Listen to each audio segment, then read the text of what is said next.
Offenses can be entered a couple of ways into the report, but for simplicity, I'm going to show you how to add offenses here.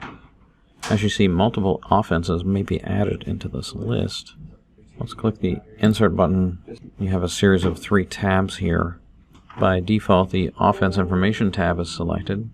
The first field is for filling out the offense code. I'll go ahead and click this button, and then we'll see a list of all of the offense codes. At the top of this list, there's a search box. This will search by first letter navigation depending on which header is selected here. If you recall, we can sort these headers in order, ascending or descending.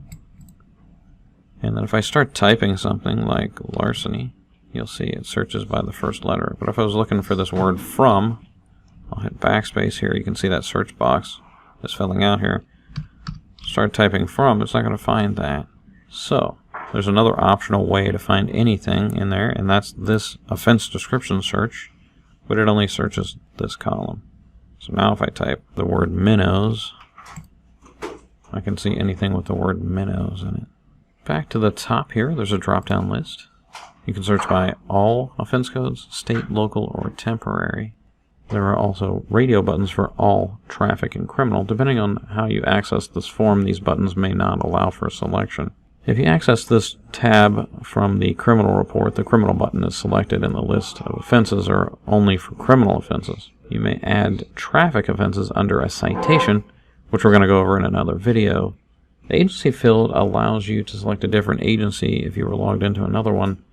This is not a common scenario, and not many people have security rights to do this. Finally, all the way to the right, we have the state in which the offense is being entered. If there's no incident location, or the incident location shows another state, you're going to get offense codes for that state. Let's see what happens if I pick a different state here.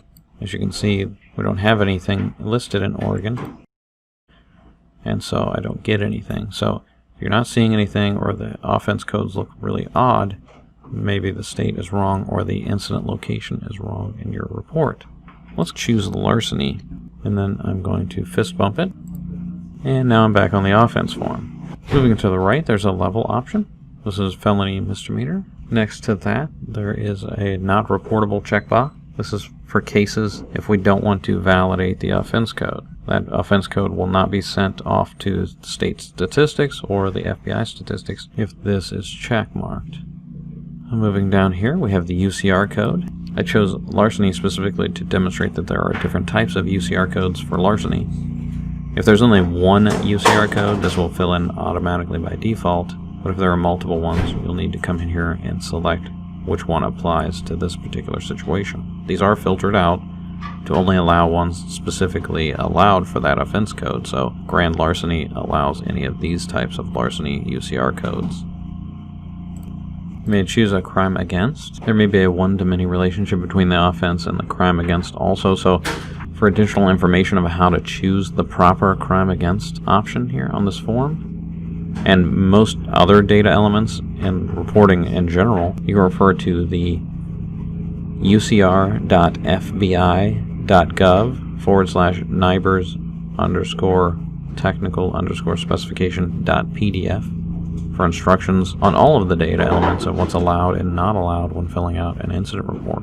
There is an attempted completed area right here.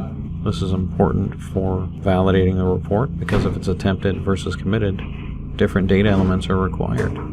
Suspected of using is referring to drugs or alcohol. Many UCRs require a location type. Property crimes may require a number of premises entered, and then also whether there was force, no force, or it's not applicable. You may select up to 3 types of criminal activity, gang information. You may select up to 3 types of weapon force involved, and then up to 5 hate or bias related information.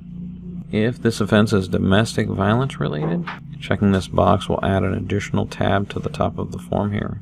I'll go ahead and click this and see what's in there. Here you can answer questions about children, reportees, relationships, court orders, and referrals. The next tab here is Clary information. This is used by colleges and universities to maintain crime reporting stats for the public. The gang information tab is used to select up to 2 gang involvements in an incident.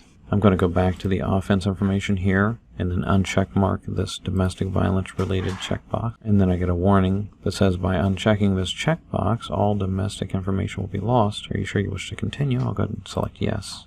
Now I got rid of that tab. And one more thing I forgot to mention was the intimidation hate crime related checkbox here. If I check mark that, it just marks the report as a hate crime related report for statistics. I'm going to save this. And when I try to save that, I am missing a required field. And so these funny colored fields here, these are required before you may save information. So I'm going to acknowledge this, and I'm going to pick a location type. And now I'm going to save again, and it lets me.